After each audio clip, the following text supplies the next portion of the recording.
Bom dia, gente.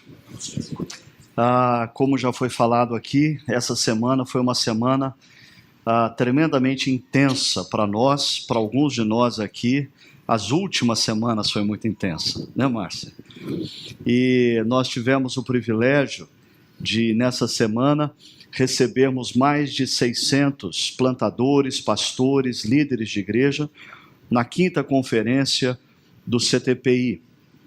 E eu queria, inicialmente, dar uma palavra de gratidão ao conselho da nossa igreja, que tem sido sempre pronto a apoiar essa iniciativa do Centro de Treinamento para Plantadores de Igreja. Eu quero agradecer à igreja, que tem sempre apoiado de uma maneira muito bonita. Eu sei que o nosso grupo de oração esteve intercedendo por esse evento, esteve pedindo a Deus por esse evento. Foi talvez uma das coisas mais bonitas que acontece todo ano por essa ocasião. Eu descobri a quantidade de pessoas que nós temos na nossa comunidade dispostas a servir. Isso é um negócio fantástico, esse negócio que abençoa profundamente a minha vida como líder. Eu vi pessoas chegando todo dia 7, 7h30 da manhã e saindo depois das 11 da noite, e durante os 2, 3 dias, no mesmo pique. Eu vi gente se disponibilizando a ir buscar preletor às 5 horas da manhã em Guarulhos, ou levar preletor de volta tão cedo quanto. Então, muita coisa bonita acontece. Eu queria agradecer a vocês que participaram desse momento, apoiando, quer com a sua presença, quer com as suas orações.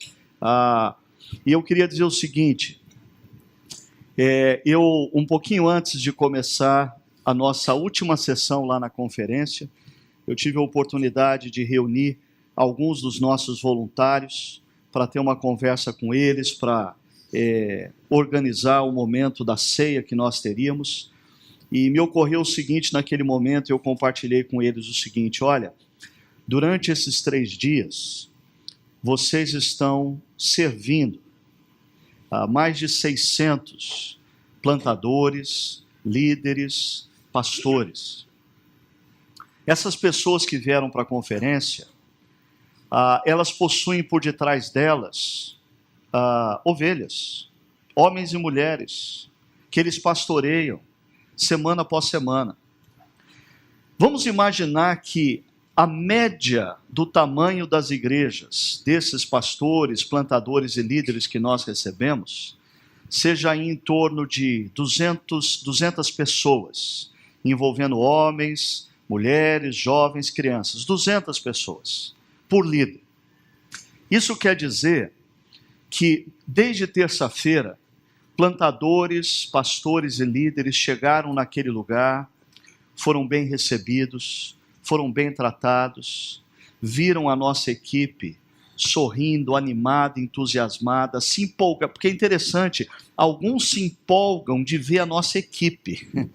Eles não se empolgam com as palestras, eles se empolgam de ver a nossa equipe trabalhando, a disposição, o desejo de ajudá-los. Aí eles entraram naquele ambiente, eles foram tocados por Deus através das palestras, através do louvor, através do momento da ceia, e aí na quinta-feira à noite ou sexta-feira, eles voltaram para as suas igrejas. E eu, como pastor, sei o que acontece quando um pastor abençoado numa conferência volta para a sua igreja. Eu sei. E sabe o que está acontecendo nesse exato domingo? Aqueles plantadores, aqueles líderes, aqueles pastores, eles nesse exato instante estão derramando sobre cerca de 120 mil pessoas a empolgação que eles receberam durante 3 dias. 120 mil cristãos, nesse domingo, estão recebendo o reflexo do impacto que os seus 600 pastores, plantadores e líderes receberam durante essa semana. Pense nisso. Pense nisso. E a gente tem como Chácara Primavera uma outra razão nessa manhã para celebrar e agradecer a Deus. No dia de hoje, na cidade do Rio de Janeiro, está sendo organizada a Igreja Presbiteriana do Maracanã. Essa igreja, esse projeto, nós, como Chácara Primavera, entramos nele quando o pastor da Igreja Presbiteriana da Gávea, que é uma outra igreja altamente comprometida com o processo de plantar novas igrejas no nosso país, o pastor daquela igreja, o Léo, companheiro de jornada no CTP, disse: Ricardo, que tal a minha igreja e a sua igreja nós estabelecemos uma parceria? Todo ano nós vamos iniciar um novo projeto de plantação juntos. Falei, ok, então faz o seguinte, num ano você escolhe aonde que é o local e a nossa igreja vai entrar como parceira sua nesse projeto. No ano seguinte, a chácara escolhe o local e vocês entram com a gente nesse projeto, né? E no primeiro ano ele disse: eu tenho o projeto do Maracanã, e nós entramos, e o plano era termos a igreja do Maracanã organizada antes da Copa do Mundo, e graças a Deus ela está sendo organizada, ela está mais rápido que as obras da Copa do Mundo, né? A igreja já está lá, esperando aqueles que vão circular em torno do Maracanã durante a Copa. Essa, eu confesso para vocês que eu estou perdendo a conta, mas eu acho que é a 10ª igreja que nós organizamos, igreja que se torna autossuficiente e que está pronta agora para engravidar, né? Porque nós não plantamos simplesmente igreja.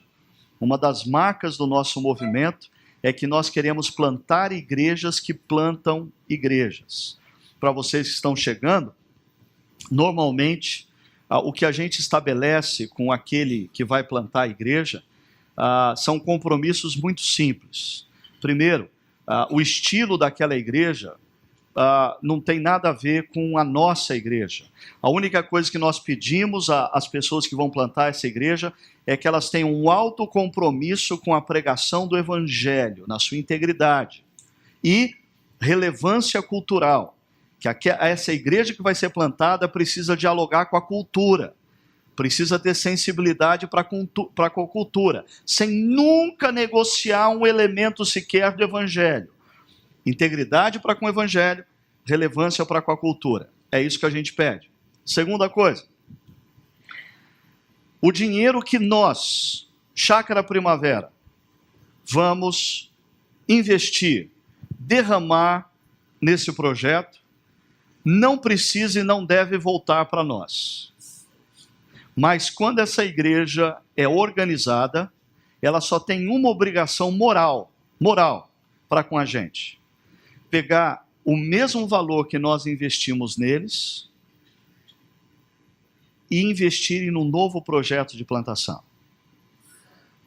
Dessa maneira, os recursos que nós, como comunidade, investimos num projeto, ele é reinvestido em outro, que é reinvestido em outro, que é reinvestido em outro. E, por exemplo, se a rede for fiel, daqui a 20 anos, nós ainda temos igrejas sendo plantadas com dinheiro, com recursos financeiros que nós investimos 20 anos atrás. O mesmo dinheiro, plantando novas igrejas, espalhando o evangelho pelo Brasil e pelo mundo. E eu queria conversar um pouquinho com vocês. Na verdade, eu confesso que eu estava em crise até ontem acerca do que eu ia falar para vocês nessa manhã, pelo seguinte: inicialmente o plano era, pastor Carlos Bosman está por aí, então, final de semana passada eu combinei com ele o seguinte, falei assim, vamos fazer o seguinte, eu vou pregar no sábado à noite no Chácara Barão, e eu vou pregar no domingo à noite no Chácara Cambuí, ok? E você prega no domingo de manhã, no Paineiras Manhã, e no domingo às 6 horas da tarde, tá bom? Ele falou, tá bom, só que eu assim com frio na barriga, né? Porque ele normalmente chega no Brasil e já diz, eu acho que a minha pressão não está boa, eu acho que eu estou precisando ir no médico. Ele conhece todos os cardiologistas da nossa igreja. E o medo que eu tinha aconteceu, no domingo de manhã ele liga para mim dizendo, Ricardo, acho que eu não vou poder pregar. E aí eu tive que vir para cá para pregar, e aí furou o nosso esquema. E aí, graças a Deus, na segunda-feira, ele visitou um dos nossos cardiologistas e melhorou. Ele precisa visitar um cardiologista brasileiro, aí ele fica bom, né? Aí passou a semana inteira animado e até queria pregar 3 vezes esse final de semana. Eu falei, não, você não vai pregar 3 vezes. Segunda-feira eu quero te devolver lá para os Estados Unidos, são e salvo.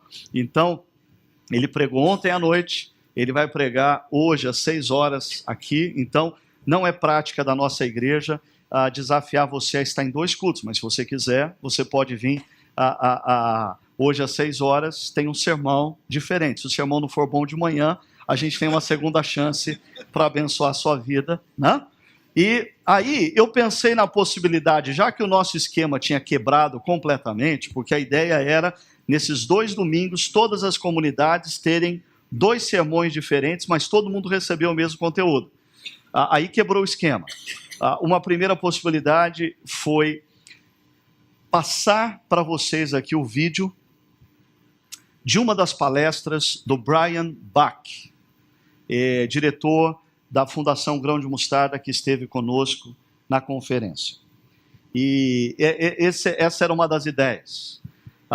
Por sinal, eu queria dizer o seguinte, para vocês, se existe uma palestra, ou 2 palestras, que eu recomendo a todos vocês, como discípulos de Jesus, nessa igreja, para compreenderem como nós podemos influenciar a vizinhança, o bairro e a cidade em que nós estamos, assista às palestras do Brian Bach, ok? O sujeito, ele é um ponto fora da curva, ele é simplesmente doido. Mas é bonito de ver como o evangelho se manifesta através da vida dele, de maneira muito simples, muito prática. Talvez durante a pregação eu vou dar alguns lampejos do que eu ouvi dele, se der tempo, né? Mas daí, eu vim com essa ideia ontem à noite e falei, Sérgio, será que a gente poderia programar para ter a projeção e tal? E o Sérgio falou assim, posso te dar uma sugestão? Eu falei, pode. Falou, prega a mensagem que você pregou no final da conferência. Eu falei, ok, eu acho que eu já preguei aquela mensagem em algum momento da história da chácara. Ele falou, não, mas tem muita gente que precisa ouvir aquilo e ainda não teve oportunidade de ouvir. E coitado de alguns vão ouvir pela segunda vez. O Alexandre, se estiver no Cambuí, vai ouvir 3 vezes. Mas que bom, porque daí ele pode visitar os nossos projetos de plantação e pregar essa mensagem lá. Essa mensagem está baseada em Lucas capítulo 10. Veja só o que diz a partir do verso 1. Depois disso, o Senhor designou outros 72 e os enviou 2 a 2 adiante dele a todas as cidades e lugares para onde ele estava prestes a ir. E lhes disse, a colheita é grande, mas os trabalhadores são poucos.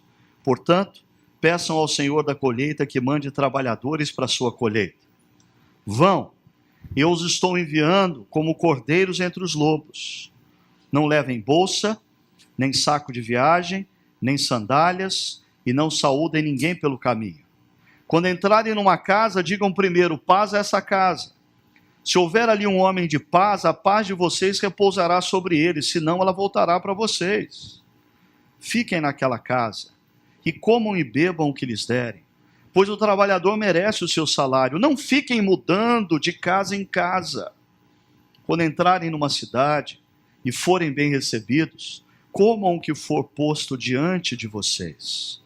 Curem os doentes que ali houver e digam-lhes, o reino de Deus está próximo de vocês. Mas quando entrarem numa cidade e não forem bem recebidos, saiam por suas ruas e digam, até o pó da sua cidade que se apegou aos nossos pés, sacudimos contra vocês. Fiquem certos disto, O reino de Deus está próximo de vocês. Eu queria começar conversando um pouquinho com vocês sobre o mínimo irredutível da missão. Como cristãos que vivem num dos maiores centros urbanos do país. Por sinal, essa semana saiu uma pesquisa que, por um lado, alegra muito o nosso coração. Nós vivemos na região metropolitana do nosso país com a melhor qualidade de vida. É uma boa notícia, né? A má notícia disso é que, se a nossa é a melhor qualidade de vida... Mas eu tenho orgulho da minha cidade. Eu adotei Campinas como a minha cidade. E eu quero lutar para que Campinas seja uma cidade cada dia melhor. Eu quero lutar por isso. Eu acho que não existe uma melhor maneira de eu lutar por isso sendo um discípulo de Cristo e vivendo o Evangelho com palavras e atitudes nessa cidade, nas mais variadas áreas dessa cidade. E se você participar disso como profissional, a nossa cidade vai sendo positivamente contaminada pelos valores do Evangelho, nas escolas públicas, nas universidades, nas grandes empresas, no sistema judiciário, no sistema político, na Câmara de Vereadores, no gabinete do prefeito, do vice-prefeito, e gradativamente nós vamos ver a nossa cidade sendo transformada, porque os valores do Evangelho vão transformando homens e mulheres nas suas mentes e nos seus corações. Eu creio nisso. Qual é o mínimo irredutível da missão? Primeiro, o texto nos diz, no verso 1, que Jesus os enviou. Eu queria só relembrar para vocês, como comunidade Chácara Primavera, uma coisa que já é uma marca do nosso DNA desde o início da nossa comunidade. Desde o início da nossa comunidade. Quando nós começamos essa igreja, nós procuramos deixar clara a visão bíblica de que nós cremos que a igreja de Jesus, a comunidade dos discípulos de Jesus, vem a ser na história para os de fora. As últimas palavras de Jesus em Mateus 28 agora eu quero que vocês vão e façam discípulos. As últimas palavras de Jesus em Atos 1:8 diz: e vocês vão receber poder quando descer sobre vocês o Espírito Santo, e vocês vão ser minhas testemunhas em Jerusalém, Samaria, Judéia e confins da terra. Em outras palavras, não existe outra razão de ser para a igreja, para a comunidade dos discípulos de Jesus, senão anunciar o Evangelho em palavras e ação aos de fora. Recordando as palavras de Dietrich Bonhoeffer, a igreja só é igreja quando é para os de fora. O grande problema é quando a igreja gradativamente se transforma em qualquer outra coisa, senão a comunidade dos discípulos em missão. Isso é muito mais fácil de acontecer do que você pode imaginar, e eu queria que você prestasse atenção, porque essa comunidade tem sido conhecida como uma comunidade altamente engajada na missão, mas nós estamos constantemente no nosso coração flertando com pressupostos, flertando com ideias, flertando com atitudes que pode fazer dessa comunidade, num futuro breve, uma comunidade igualzinha a muitas outras, ensimesmadas, igrejinhas que se tornaram clubes religiosos, nos quais as pessoas se encontram para rever os seus amigos queridos, e elas se agrupam nos grupos pequenos com as pessoas que elas mais gostam, e elas adoram conversar entre amigos e serem cuidadas, e elas cobram dos seus pastores que os seus pastores as atendam direitinho como bons capelães dos clubes, e a missão foi perdida. E isso é muito mais fácil de acontecer numa igreja, queridos, do que vocês possam imaginar. Isso não acontece numa igreja a partir do púlpito dela. Não é o pastor que faz a igreja perder contato com a missão e se voltar para si mesma, e se ensimesmar, e se encruar e perder contato com a agenda do Espírito Santo. Esse negócio começa no coração de cada crente. Quando a gente perde a percepção de que Jesus está constantemente nos dizendo, como na mensagem do domingo passado Abraão ouviu, sai e vai. Sai da sua zona de conforto e vai. Sai do seu grupo de intimidade e vai. Sai do seu paradigma, da sua maneira de pensar, que não importa o que a igreja... Você quer porque quer que a igreja pense como você. Sai disso e vai.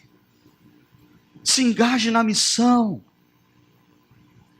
E desfrute das alegrias de ver os frutos surgindo. Porque eu garanto para você que a alegria gerada por você ter no seu cesto frutos da missão é imensamente maior do que a alegria gerada por você ter formado um grupinho de intimidade com o qual você se encontra semanalmente ou mensalmente para se cuidar, para repartir coisas entre iguais, para viver entre iguais. Eu te garanto. Segunda coisa, 2 a 2. Jesus não nos envia sozinhos. Jesus nos envia 2 a 2. Jesus nos enviou 2 a 2. Enquanto nós estamos em missão, nós fazemos amigos. E aqui é uma coisa que para mim fica muito clara. Quando, por exemplo, eu estou numa conferência como essa da última semana. Porque eu estou pregando e eu olho, por exemplo, para o Brian Bach e eu me lembro como a razão pela qual nós nos tornamos amigos e vivemos uma caminhada com alegria, celebrando vitórias e chorando derrotas, foi a missão. O nosso ponto de encontro não foi o balcão de um bar ou de uma lanchonete, ou uma mesa do Starbucks, que a gente desenvolveu amizade, unidade, carinho pelo outro, e a gente falou assim, vamos fazer missão junto? Não. A minha amizade com o Brian Bach é mais ou menos assim, eu estava no caminho, ele estava no caminho. Ele estava vindo de um lugar, eu estava vindo de outro. De repente a gente chegou e num ponto da jornada a gente se encontra. E eu olho para ele e digo, para onde você está indo? Ele fala, eu estou indo para a missão de Jesus. Eu também estou indo para a missão de Jesus. Então vamos se ajudar nessa missão. E a gente se torna grandes amigos. Aí eu olho para o Tommy Kires, pastor da Spanish River Church. E o que aconteceu na minha vida com a vida do Tommy é a mesma coisa. Nós não éramos grandes amigos, por isso nós decidimos fazer missão. Nós nos encontramos enquanto nós fazíamos missão.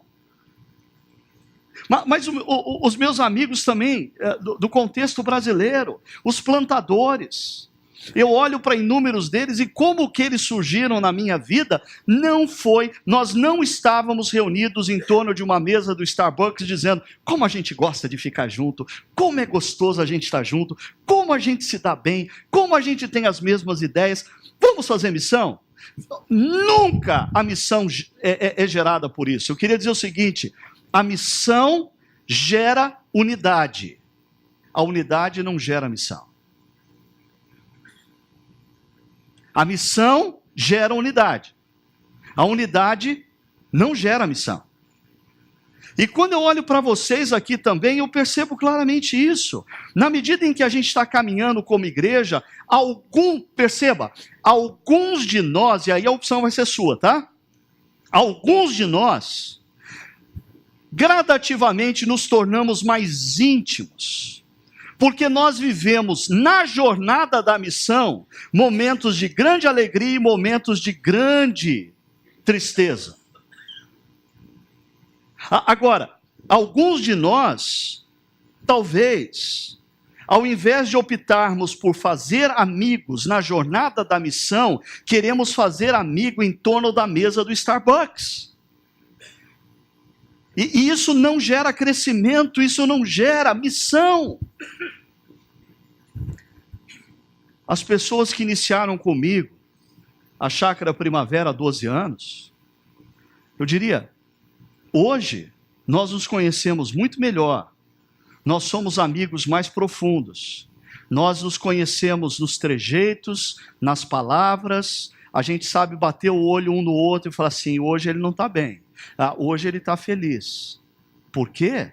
Porque a gente ficou em torno de uma mesa do Starbucks conversando? Não. Porque nós iniciamos uma jornada juntos em missão. A missão gera unidade. E Jesus nos envia 2 a 2. Agora preste atenção numa coisa. Se você está sozinho, ou você entendeu errado o que Jesus mandou você fazer, ou você tomou um caminho que você pensa que é o da missão e não é. E talvez você tenha que parar e voltar. Volta para os braços de Jesus. Escuta de novo ele dizendo que você tem que ir 2 a 2. E volta à missão. Você tem que sempre ter do seu lado. Para mim, pelo menos, isso é claro. Eu sempre preciso ter do meu lado, na minha jornada, primeiro, eu preciso ter do meu lado alguém mais experiente do que eu, que pode falar o meu coração como mentor espiritual. E um mentor espiritual não é uma mãe, que faz tudo o que eu quero para me agradar e vive falando que eu sou bonitinho. Um mentor espiritual está mais para um pai, a moda antiga, que fala o que eu tenho que ouvir e me coloca limites. Eu preciso de um companheiro de jugo, alguém que está ombro a ombro comigo, alguém que vive as mesmas alegrias e as mesmas derrotas, e que entende as minhas experiências, que quando eu estou sofrendo eu posso gemer, quando eu estou alegre eu posso sorrir, e ele entende. E eu preciso ter sempre lado a lado discípulos, pessoas que estão em algum momento na vida cristã, e que a minha vida pode de alguma maneira influenciá-los. Então, do meu lado eu tenho que ter sempre gente que está à frente, gente que está lado a lado, e gente que eu estou cuidando. Assim a gente nunca está sozinho. Mas quando a gente está vivendo a espiritualidade cristã sozinho, a gente não está vivendo a espiritualidade cristã. Terceiro elemento do mínimo irredutível. Jesus nos envia adiante dele. É importante você perceber essa frase de Jesus pelo seguinte: nós não somos o Messias. A igreja não é o Messias. Nós, como cristãos e discípulos, estamos mais para João Batista. Nós anunciamos aquele que é o Messias. Nós, como igreja, não temos a solução para a cidade. Nós anunciamos à cidade a solução, que é o reino de Deus. E mais, nós não somos o reino de Deus. Nós somos simplesmente servos do reino. Eu digo isso porque quando, por exemplo, um pastor, um líder, se esquece, presta atenção nisso, ele se esquece que ele não é o tesouro, ele é só o vaso de barro. Quando um pastor, um líder começa a confundir a sua identidade com a identidade do próprio Messias, o tesouro, e ele se esquece que ele é uma porcaria de um vaso de barro. Deus na história já falou através até de mula. Depois que Deus pegou o jeito para falar através de mula, ele fala através de qualquer pastor.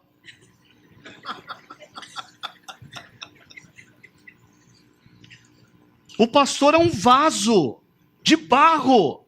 O tesouro é Cristo. E quando o pastor perde essa consciência, ele começa a adoecer, e a sua igreja também. Mas a igreja local ou a denominação não é o reino de Deus. É só agente servo do reino de Deus. Porque quando uma igreja local começa a achar que ela é o reino de Deus, nenhuma outra igreja presta. Nenhuma outra igreja está certa. Só eles são a salvação da cidade. Quando uma denominação começa a se confundir com o próprio reino de Deus, ela começa a achar que ninguém mais faz a obra de Deus ou se relaciona com Deus a não ser ela. Nós, como cristãos, nós, como pastores e líderes, nós, como comunidade local, nós, como denominação, somos só vaso de barro. O tesouro é o que nós anunciamos. Nós somos aqueles que vão adiante anunciando. O tesouro está próximo de você. Muito mais do que você imagina. O reino de Deus está próximo de você, muito mais do que você imagina. Deus tem um plano maravilhoso para a sua vida. Muito mais do que você imagina. Mas nós somos só vasos de barro. E, quarto elemento do mínimo irredutível da missão. Jesus nos envia a todas as cidades. É interessante que nós, quando lemos os evangelhos, nós corremos o risco de acharmos que o ministério de Jesus é um ministério rural. E por que a gente incorre nesse erro? Porque a gente vê Jesus falando dos lírios do campo, dos pássaros dos céus, do semeador, do agricultor, da semente no solo, dos diferentes tipos de solo, e a gente começa a achar que Jesus está no campo falando para o homem do campo. Mas não, Jesus está na cidade falando para o homem que tem na sua memória o campo. Muito parecido com o contexto brasileiro. Eu já disse isso aqui outras ocasiões. Eu cresci numa família urbana. Desde os meus 4 anos de idade eu vivi na maior metrópole da América do Sul, São Paulo. Eu sou então uma pessoa com mente da cidade. Só que eu cresci ouvindo meu pai contando histórias do campo. Em determinados momentos da minha vida, eu me pego tendo saudade de um lugar onde eu nunca estive. De tanto ouvir ele cantando música sertaneja.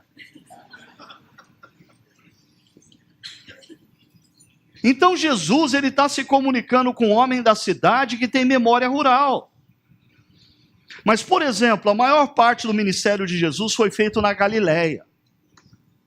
A região da Galileia tinha a maior concentração de homens e mulheres de todo o Império Romano. Em todo o Império Romano, a região da Galileia tinha a maior concentração de pessoas. E é onde Jesus faz o ministério. Jesus mora em Nazaré, ele deixa Nazaré, que é uma cidade pequena, e faz a base do seu ministério Cafarnaum. Por quê? Porque se ele fizesse o que ele fez em Nazaré, ninguém ficaria sabendo, não tinha nem a subsidiária da Rede Globo em Nazaré. Mas se ele o que ele fez em Cafarnaum, se espalhou nos telejornais, se espalhou nos jornais, se espalhou nas rádios, se espalhou na internet, porque ele fez o seu ministério numa cidade que influenciava a região. É interessante que o apóstolo Paulo faz o seu ministério focando as cidades estratégicas do Império Romano. Pega um mapa da época do apóstolo Paulo. Procura levantar a pergunta: quais eram as maiores cidades do Império Romano no primeiro século? E sabe o que você vai ver? O apóstolo Paulo passando por essas cidades e plantando igrejas nas cidades estratégicas. Por quê? Se o evangelho alcança as cidades estratégicas, os povoados, as vilas vizinhas, as regiões vizinhas são influenciadas. Essa é a estratégia de Jesus. Agora, o que nós encontramos na cidade? O texto nos diz que na cidade nós encontramos uma tarefa maior do que as nossas possibilidades. A agenda de problemas de uma cidade é imensamente maior do que os nossos recursos. O nível de corrupção na cidade é imensamente maior do que as nossas possibilidades humanas de transformação da cidade. A falta de recursos para se ter boas escolas e hospitais numa cidade é um problema tão grande, tão gigantesco quando comparado com o que a gente pode oferecer. O número de pessoas que moram nas ruas, as crianças marginalizadas, os jovens viciados em drogas, os problemas na cidade são imensamente maiores do que nós. Por isso Jesus disse assim: a colheita é grande, mas os trabalhadores são poucos. Portanto, peçam ao Senhor da colheita que mande trabalhadores para a sua colheita. Deixa eu destacar duas coisas desse verso. A primeira, a colheita é grande. Eu discutia ontem à noite com o pastor Carlos Bosman, e eu não sei se a gente chegou numa conclusão, porque eu dizia, as versões anteriores em português, revista e atualizada, revista e corrigida, traduzia esse texto por a seara é grande. E seara é um campo plantado. É um campo no qual a semente foi plantada. E tem muito trabalho para se fazer. Mas colheita não é seara. Colheita é você olhar para um campo e perceber que os frutos já estão no pé. E para mim faz todo sentido colheita, porque no Evangelho de João, Jesus diz: olhai para os campos, a seara, que já estão brancos. Por quê? Porque os frutos já estão nos pés. Sabe o que me chamou a atenção? Isso. Percebeu o seguinte: o problema não está na colheita. O problema está na falta de homens e mulheres que queiram colher.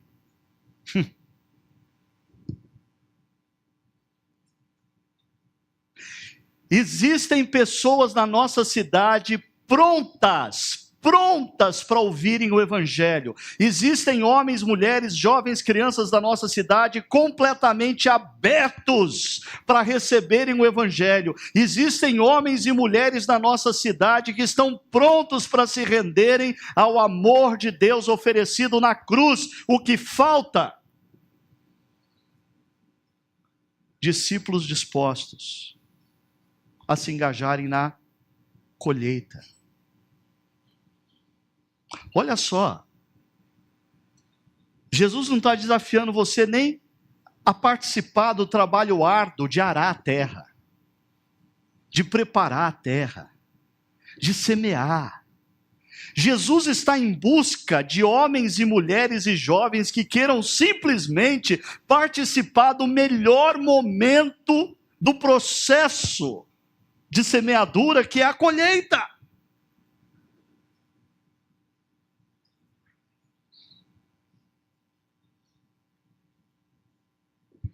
Segunda coisa que eu quero destacar. Jesus diz: portanto, peçam ao Senhor da colheita que mande trabalhadores para a sua colheita. Orem. Eu desafio você a orar hoje dizendo assim: Senhor, levanta na nossa comunidade homens e mulheres que amem mais a tua colheita do que o seu próprio sucesso profissional. Levante, Senhor, na nossa comunidade homens e mulheres que amem mais a tua missão do que a sua própria comodidade. Senhor, levanta no nosso meio. Eu estou desafiando você a não fazer nada além de orar, só quero que você ore, tá bom? Ore assim: Deus, levanta homens e mulheres que te amam, amam a tua missão, estejam dispostos a ir, a colher, e tenham isso como uma prioridade máxima nas suas vidas. Eu só te peço que você ore, nada mais do que isso. O resto o Espírito Santo vai fazer. Porque se você pegar o texto de Mateus 9, que o pastor Carlos Mos vai pregar hoje à noite, você vai perceber o seguinte, que Jesus manda os discípulos orarem. E quando eles terminam a oração, Jesus assim está com uma lista na mão, ele diz assim, bom, ó, vocês oraram pedindo para o Senhor da Seara mandar mais trabalhadores, e eu recebi aqui um e-mail com uma lista de convocação. Pedro, João, Bartimeu, José, André, Tiago, eles se tornam a resposta da própria oração.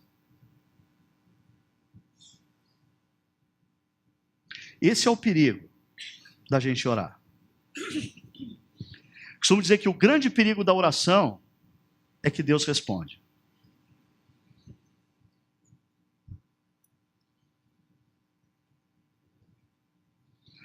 Segunda coisa que nós encontramos na cidade, uma tarefa em meio à oposição.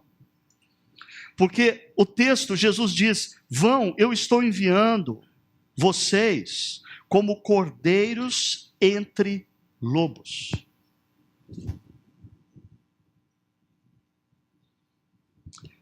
Eu não tenho dúvida nenhuma que se um advogado da nossa comunidade decidir viver como advogado, fazendo diferença como discípulo de Cristo, os lobos vão querer devorá-los. Eu não tenho dúvida nenhuma que se um psicólogo da nossa comunidade decidir, com o seu processo terapêutico ser uma extensão do reino de Deus para a vida das pessoas na cidade e viver os princípios e valores do reino, não do Conselho Nacional de Psicologia, ele vai ser cordeiro no meio de lobos.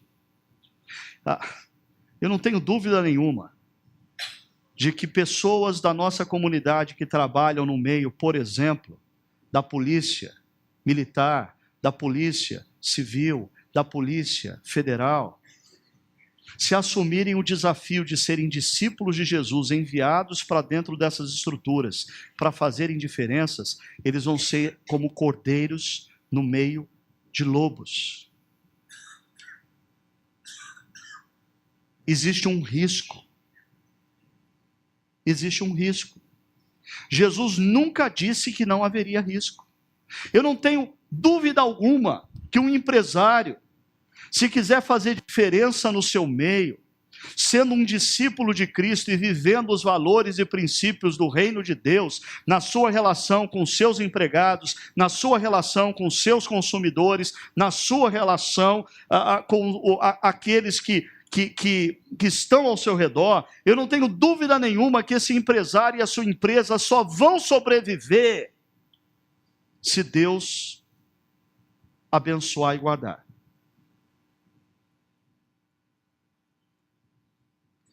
Mas eu acho interessante que a gente escuta notícias como o que está acontecendo no Egito, aonde, segundo informações nessa semana, mais de 100 igrejas já haviam sido queimadas. Inúmeros cristãos estão morrendo, perseguidos.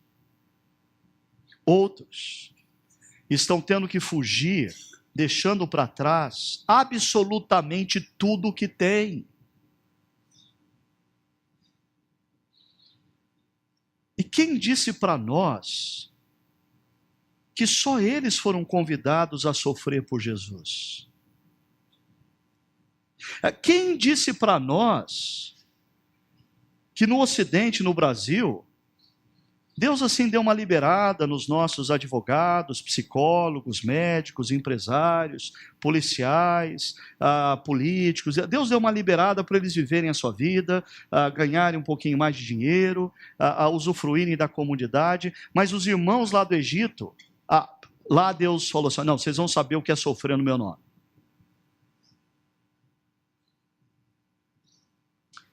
A perseguição sempre existiu. Eu me lembro de uma história antiga. Alguns aqui vão se lembrar, e o olho vai até lacrimejar quando eu falar. Uma história do irmão André, o contrabandista de Deus. Um homem que durante muito tempo, durante a Guerra Fria, levava Bíblias para o leste europeu, onde não era permitido se ter Bíblias. E ele chega num grupo de cristãos e diz assim para aquele grupo de cristãos que se reuniam escondidos para que não fossem presos e mortos. Ele diz: olha, eu queria que vocês soubessem que a igreja do Ocidente está orando por vocês. E aquele grupo responde dizendo: então diga para a igreja do Ocidente que nós aqui também estamos orando por eles. E ele não entendeu muito aquilo, porque aquele povo estava sofrendo, porque eles estavam orando pela igreja do Ocidente, e eles complementaram, dizendo assim: porque para nós aqui é muito claro quem é o nosso inimigo. Mas vocês no Ocidente não se apercebem que o inimigo silenciosamente está roubando de vocês a paixão e a influência do Evangelho.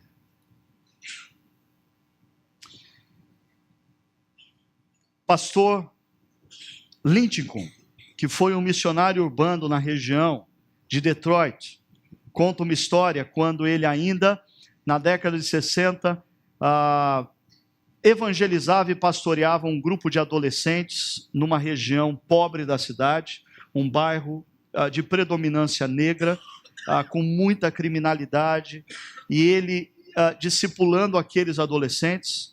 Uma das adolescentes se chamava Frances. E a Frances, com 14 anos de idade, ela vem para o pastor Lincoln e diz: pastor, eu tenho sido assediada por um grupo que ronda o meu bairro, pegando jovens negras e transformando-as em prostitutas na cidade. E eles estão me perseguindo, eles estão me pressionando e eles querem que eu me renda ao trabalho de prostituição. E o pastor Lincoln disse: Frances, resista, resistir ao diabo e ele fugirá de vós. Persevere, Frances, não abra mão dos seus valores e princípios como discípulo de Jesus. E o pastor Lincoln saiu em férias durante um mês, e quando ele volta, ele percebe no grupo que a Frances não está mais no grupo. E ele pergunta para os jovens, e eles dizem: a Frances, ela está trabalhando como prostituta. E ele fica doido da vida, ele vai na casa da Frances e bate na porta, e quando ela abre a porta, ele quase já pula no pescoço dela, dizendo: Frances, eu estou te discipulando há 2 anos, eu tenho te ensinado o que é seguir a Jesus, e eu viro as costas, e você se rende à prostituição? Ela diz: pastor, o que o senhor queria que eu fizesse? Um dia eles apareceram aqui e disseram: e aí, Frances, vamos trabalhar na prostituição? Eu disse: não. Eles disseram: ok, nós sabemos onde o seu irmão trabalha, nós vamos encontrar com o seu irmão hoje no final do trabalho dele, do turno dele. E ela disse para o pastor: naquele dia o meu irmão não voltou para casa e a gente teve que achá-lo no hospital todo quebrado. E no dia seguinte eles voltaram e disseram: então, Frances, vai trabalhar? Ela disse: não. Eles disseram: ok. Então chegou a vez do seu pai, e naquele dia o pai dela não volta para casa e ela tem que encontrar o pai dela numa das calçadas da cidade todo arrebentado. E aí no dia seguinte aqueles homens voltam e dizem: então, Frances, vamos trabalhar? Ela diz: não. Eles dizem: ok, porque hoje a gente saiu de casa doido para abusar sexualmente de uma senhora. A sua mãe está em casa, não está? E ela diz para o pastor Lincoln: eu tive que dizer para eles: deixe minha mãe em paz, eu vou trabalhar. E o pastor Robert Lincoln diz: mas Frances, por que você não procurou a polícia da cidade? Ela olhou para ele e disse: mas você é um branco tolo, não? Você é um pastor alienado. De quem você acha que eu estou falando? Queridos, na cidade, guarde isso, na cidade nós não encontramos apenas homens e mulheres cometendo erros, equívocos e pecados. Na cidade nós encontramos estruturas que estão contaminadas pelo pecado.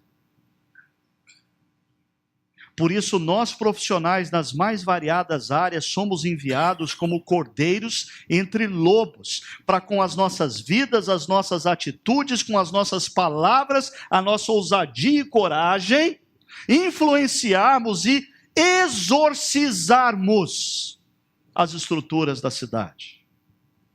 Mas na cidade, nós encontramos uma tarefa voltada a pessoas necessitadas de paz. Jesus diz, quando entrarem numa casa, digam primeiro paz a essa casa. E Brian Bach nos contou como ele chegou numa vizinhança na cidade de Chicago, décadas atrás. O Brian é um ex-jogador de futebol americano. Ele tem, se não tem uns 2 metros de altura, chega perto. Loiro, olhos azuis, alto. E ele chega nessa vizinhança, ele vai morar no meio, num bairro de negros, e de gangues. E as gangues vivem se enfrentando nas ruas e matando uns aos outros. E ele decidiu na vida dele deixar o futebol americano e nunca mais usar a violência. Nunca mais usar a violência. Ele decidiu ser um pacificador em nome de Jesus. E quando ele está morando naquela região, de repente ele vê 2 gangues se encontrando na rua, e o pau vai quebrar, e eles já estão armados, eles já estão prontos para se matar, e o Brian Bach sai da casa dele, vai para o meio da rua, entra no meio das 2 gangues e diz, com licença, eu queria avisar vocês, hoje nós não vamos ter brigas aqui. Aí eu queria pedir para vocês me darem as suas armas, porque hoje aqui, nós não vamos ter brigas aqui hoje. E misteriosamente, os caras entregam as armas e eles não brigam. E ele começa a sair pelas ruas da cidade, e sempre onde existiam gangues, ele entra no meio e ele diz, desculpa, nós não vamos ter briga aqui hoje. Por sinal, eu queria contar para vocês a história de Jesus. Vocês gostariam de ouvir a história de Jesus?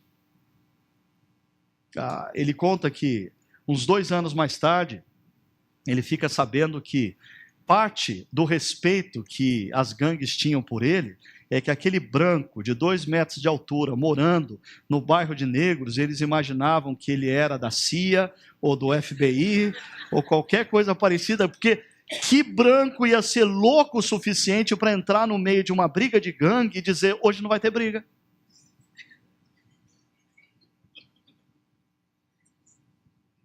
Mas é bonito ver como ele instala, com a posição dele como cristão, paz na vizinhança. Aí mais tarde ele muda para uma outra vizinhança. Ele muda para a cidade de Washington. E ele também vai morar numa região de negros, aonde ninguém se falava.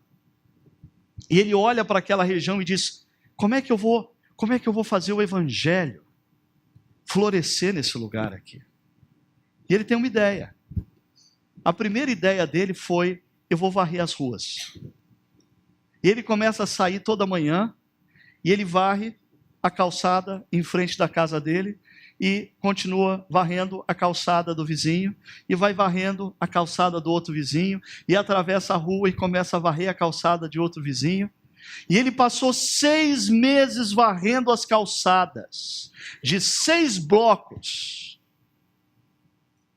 para que então uma mulher um dia abrisse a janela, olhasse o que ele estava fazendo e dissesse, ei, qual o seu nome? Ele disse, eu sou Brian. Ela disse, muito obrigado pelo que você está fazendo. Eu tenho observado você. E aquela mulher é uma catalisadora do bairro. E ela começa a fazer com que as pessoas percebam o que o Brian está fazendo. E ele chega, e ele está varrendo a calçada, e tem um carro de traficantes de droga parado, e os traficantes estão dentro, e ele continua varrendo a calçada, e ele dá a volta no carro, varrendo em volta do carro, e ele fica de joelhos e varre debaixo do carro, até que aqueles traficantes, não pega bem para eles, homens durões, assim, ofender alguém que está de joelhos varrendo a calçada. Então eles pegam e tiram o carro dali. E gradativamente os pontos de venda de droga foram desaparecendo do bairro. E aí no meio de uma noite ele tem uma ideia. O Brian é um artista. Ele faz pinturas, gravuras, painéis em muros. E ele decide fazer cartazes e espalhar pela vizinhança. Os cartazes diziam: drogas e a seta. E ele começou a colocar pelo bairro de madrugada: drogas, para lá. Aí um pouquinho, drogas, para lá. Droga, até que chegava na boca de fumo e ele colocava: drogas, aqui. E ele conta que quando ele voltou para casa, a esposa dele estava acordando e ela disse: o que você está fazendo? Ele: eu estava fazendo uns cartazes de sinalização para o bairro. E pouco a pouco, a droga no bairro começa a sair. E a vizinhança começa a valorizar a presença dele como cristão, a ponto de eles criarem uma festa que hoje acontece 4 vezes por ano na vizinhança, a qual o Brian chamou de jantar progressivo. O jantar progressivo é mais ou menos o seguinte: os aperitivos começam numa casa, e as pessoas vão até aquela casa para ter aperitivo. Depois, na outra, eles atravessam a rua e vão numa casa que tem a salada, e todo mundo come salada naquela casa. Aí eles andam 2 blocos e eles vão em outra casa que tem o prato principal. E aí eles voltam um bloco, tem numa outra casa a sobremesa. E aí eles avançam 3 blocos para frente, na última casa lá é o cafezinho. E a vizinhança fica se movimentando em torno disso. E o que era uma região de criminalidade, de medo, de pessoas fechadas, pessoas que nem mesmo se conheciam, hoje é uma região festiva, onde o reino de Deus se manifesta, e o Brian é conhecido como o pastor da rua. Paz. Na cidade nós vamos encontrar pessoas necessitadas de amizade. Eu acho interessante que o verso 7, Jesus diz: fiquem naquela casa e comam e bebam do que lhes derem. Não fiquem mudando de casa em casa. Parece que na cidade existe necessidades da gente estabelecer relacionamentos de médio e longo prazo. Pessoas precisam de amizade na cidade. As nossas cidades são desprovidas de... As pessoas são amigas enquanto trabalham juntas. Quando mudam de empresa é só uma questão de tempo para nem mais se falarem. Elas são amigas enquanto estudam juntas. Quando deixam a escola ou a universidade, nunca mais se veem. O cristão é convidado a ser um semeador de amizades a longo prazo. O verso 8 diz: quando entrarem numa cidade e forem bem recebidos, comam o que for posto diante de vocês. E é interessante isso, porque normalmente nós queremos ter o controle da situação, até mesmo quando a gente convida alguém para jantar. Porque é muito cômodo para a gente convidar alguém para jantar. Porque o jantar está sob o nosso controle. O que vai ser servido é o que a gente gosta. O que vai ser bebido é o que a gente gosta de beber.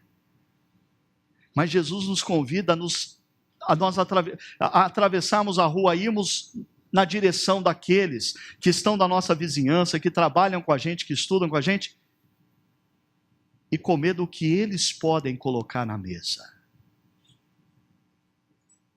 Comer do que eles gostam de comer. Se fazer de tudo para com todos, a fim de conquistar alguns. Na cidade nós encontramos pessoas necessitadas de cura. O verso 8 diz: curem os doentes que ali houver. E eu acho que aqui Jesus está falando de cura física, sim. Porque Jesus dá o poder aos seus discípulos de entrar nas cidades e fazer a mesma coisa que ele fazia. Mandar paralíticos se levantarem, mandar pessoas cegas a abrirem os olhos e verem, a fazer com que surdos voltem a ouvir, fazer com que leprosos se sintam purificados e sejam purificados. No entanto, uma coisa que eu já disse aqui, eu gostaria só de relembrar, passa desapercebido para muitos de nós que quando Jesus, na antiguidade, cura um leproso, cura um paralítico, cura um cego, cura um mudo, cura um surdo, Jesus não está fazendo meramente uma cura física. Jesus está restabelecendo a dignidade daquele homem, daquela mulher, que está sendo reinserido à vida social. Por quê? Um leproso tinha que sair da cidade antes do sol se pôr. Ele não podia dormir na cidade. Um paralítico, a mesma coisa. Pessoas que não eram consideradas perfeitas, não podiam viver em família, não podiam participar dos cultos no templo, não podiam estar presentes nas grandes celebrações religiosas, não podiam nem sequer dormir na cidade. Antes do sol se pôr, eles tinham que pegar a maca deles, eles tinham que de alguma maneira sair da cidade, eles tinham que dormir do lado de fora da cidade. Mas quando Jesus diz para um homem: eu quero que você veja. Quando Jesus diz para um homem: levanta, pega o teu leito e anda. Quando Jesus diz para uma pessoa: você está pura, você não tem mais esse fluxo de sangue incontido, você não é mais um leproso, você está curado. Essa pessoa volta à vida, essa pessoa pode viver em sociedade, essa pessoa pode ter um emprego, essa pessoa pode voltar a celebrar no templo, essa pessoa pode voltar para a casa dos seus pais e viver com a sua família. Então nós precisamos perceber que a cura que nós exercemos numa cidade transcende a cura física. Eu diria, existem inúmeros hospitais que podem curar fisicamente, ou deveriam curar fisicamente. Talvez um papel nosso como cristão é lutar para que todas as pessoas sejam tratadas de maneira digna diante de um profissional da saúde. É lutar, os nossos profissionais ligados à saúde, para mudar a concepção. Pessoas têm o direito e devem ter o direito e serem respeitadas e cuidadas da mesma forma e transformar essa realidade na cidade. No entanto, as enfermidades da cidade não se restringem às enfermidades físicas. Existem enfermidades sociais na cidade. E a igreja na cidade precisa ser instrumento de cura dessas enfermidades sociais. Há 2 anos atrás, a nossa cidade estava afundada na corrupção. Há 2 anos atrás, a nossa cidade estava estampada nos principais jornais do país, não pelas coisas boas que tem, mas pela corrupção que havia tomado conta da nossa cidade. Eu lembro que naquela ocasião eu rompi com uma série que a gente ia fazer, e passei a fazer uma série, A Igreja para a Cidade, e passamos a orar pela cidade. E há 2 anos atrás Deus começou a fazer coisas muito estranhas no nosso meio.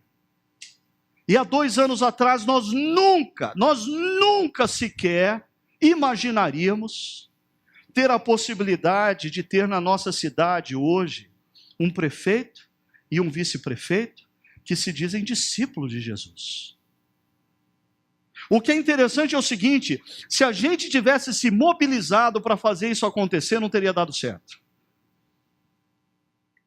Mas aconteceu. E a gente está orando por eles e torcendo por eles, e a gente está atento a eles. E a nossa comunidade enviou, na primeira semana de janeiro desse ano, uma carta ao prefeito, ao vice-prefeito, ao presidente da Câmara de Vereadores, dizendo que a nossa comunidade, nos próximos 4 anos, vai estar orando e vai estar marcando sob pressão sobre o tema corrupção. Nós queremos ver a nossa cidade curada dessa enfermidade social que tem acabado com a nossa nação. Mas a luta pela corrupção começa comigo e com você. No projeto que você tem que apresentar na prefeitura. Na maneira como você lida com as suas multas de trânsito. É assim que a gente vai curando as enfermidades da cidade. E por fim, a nossa cidade precisa de uma boa notícia. Ou as pessoas que vivem na nossa cidade precisam de uma boa notícia. E qual é essa boa notícia? No verso 9, Jesus diz para os seus discípulos: eu quero que vocês vão e contem uma boa notícia. O reino de Deus está próximo de vocês. Os discípulos são convidados a entrarem nas cidades, irem ao encontro de homens e mulheres e dizerem o seguinte a eles: olha, por incrível que possa te parecer, Deus está muito mais próximo de você do que você imagina. Você já pensou um discípulo de Cristo indo ao encontro de uma prostituta, indo ao encontro de um traficante, indo ao encontro de um político corrupto que estampou as páginas dos jornais nos últimos 2 anos, e nós como discípulos dizendo a essa pessoa: olha, pode parecer incrível para você, você pode nem se sentir digno disso, mas eu tenho uma boa notícia para você. Deus te ama. A questão é se nós queremos dar essa boa notícia para a pessoa. Mas Jesus manda a gente dar essa boa notícia para essa pessoa.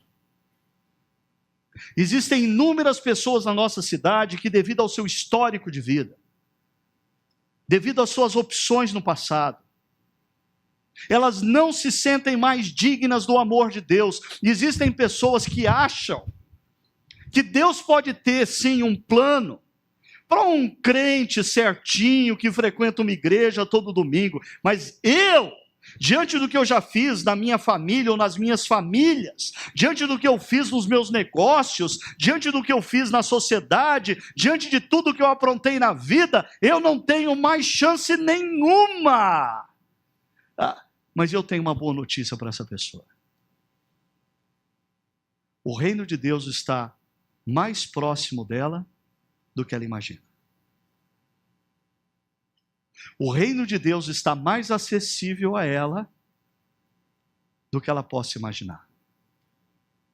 E é interessante isso, porque às vezes o reino de Deus está muito longe dos religiosos. Porque os religiosos se acham bons demais. Os religiosos se acham tão bons, tão bons, tão bons, que quando o evangelho é anunciado, eles nem veem no evangelho uma boa notícia. Mas pessoas que são conscientes aqui e aqui dos seus erros, dos seus equívocos, das suas marcas do passado, elas são surpreendidas quando a gente diz: por incrível que possa te parecer, Deus te ama, Deus tem um plano para você. E aí ela diz: prova isso. Você diz: Ele me mandou falar com você.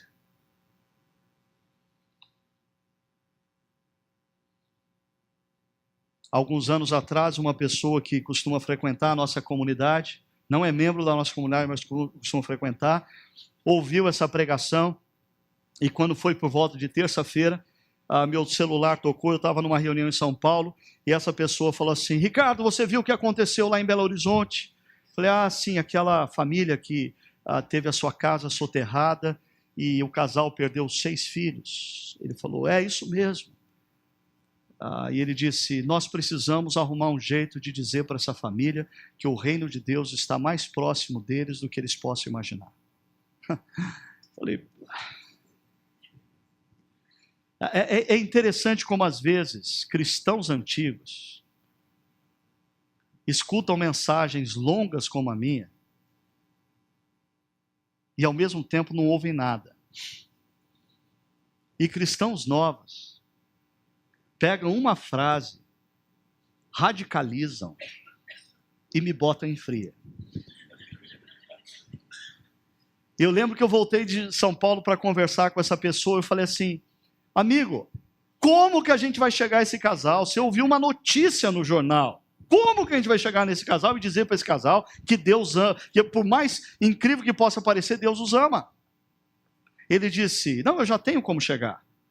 Eu botei lá a minha secretária e o pessoal da minha empresa, hoje de manhã, eles trabalharam para isso. Eles ligaram, ficaram ligando para o governo do estado de Minas Gerais, eles entraram em contato com a Secretaria da Ação Social do estado de Minas Gerais, eles chegaram na Prefeitura de Belo Horizonte e encontraram o telefone da Secretaria do Estado do Bem-Estar Social do município de Belo Horizonte, e eu estou aqui, com o telefone da assistente social, que está cuidando desse caso, com o endereço onde o casal está e o telefone do hotel onde eles estão. É só a gente mandar alguém lá dizer que Deus os ama. Falei, ok, e eu vou chegar para esse casal e falar assim, vocês tiveram 6 filhos soterrados e eu estou aqui para dizer que Deus te ama. Explica isso, amigo. Ele disse, a gente vai chegar lá e vai dizer assim, e eu tinha pregado exatamente isso no domingo anterior. Ele falou assim, ele pregou para mim o que eu tinha pregado no domingo anterior. Ele falou, a gente vai chegar lá e a gente vai dizer assim, por incrível que possa parecer para vocês, Deus os ama. E a prova disso é que Ele colocou no nosso coração o desejo de vir ao encontro de vocês e dizer, nós vamos reconstruir uma casa para vocês. Nós vamos ajudar vocês a reconstruírem a vida de vocês. Nós não podemos devolver os 6 filhos que vocês perderam, mas podemos ser instrumentos de Deus para provar para vocês que vocês não estão sozinhos. O reino de Deus está mais próximo de vocês do que vocês possam imaginar. E a prova viva disso é a nossa presença do lado de vocês. É isso que a gente tem que fazer como igreja. Termino. Essa é a nossa cidade. E eu queria que nós tivéssemos 1 minuto, ou 2 minutos, de oração. Essa oração você pode fazer de 2 formas. De olhos fechados, ou olhando para as fotos da nossa cidade. Mas eu quero que você nessa oração só faça uma coisa. De olhos fechados, ou olhando para a nossa cidade. Você diga, Senhor, envia trabalhadores. Envia trabalhadores. Envia trabalhadores para promover a paz, para promover a amizade, para promover cura. Envia trabalhadores para falar para os homens, mulheres, jovens e crianças dessa cidade. O reino de Deus está muito mais próximo de vocês do que vocês imaginam. E Deus ama imensamente vocês e tem um plano para a vida de vocês.